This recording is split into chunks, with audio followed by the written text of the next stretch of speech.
And as Sister Gabriella was saying, in the face of the coronavirus pandemic, the crime of human trafficking continues, with more enslaved now than at any other moment in history.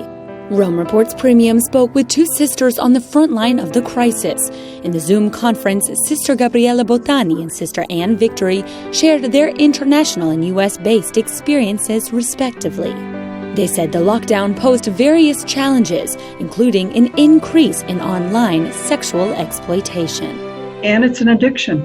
So it's a very, very complicated issue without much regard for the persons who are actually in those videos. We met people that they are clearly under exploitation, but it is not easy to be recognized as a victim of trafficking. Many of the victims are extremely vulnerable, also hard hit by COVID and poverty. They could include migrants or those in prostitution, seen as criminals instead of victims.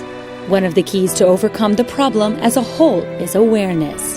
There is a need to speak more about this.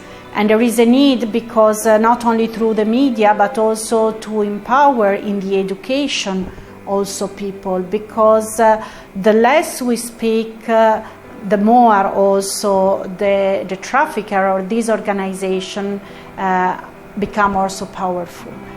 This education must be used for both future generations and for current lawmakers around the world.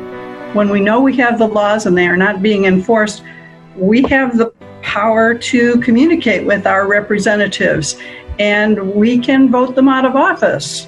And for many of them, that speaks. The Catholic sisters confirmed the Church's global presence and support in this fight against exploitation. Both encouraged best practices in parishes, schools, and by individuals to protect the most vulnerable. Some include praying for victims, speaking about exploitation at work, teaching children in the classroom, and donating to those on the front lines.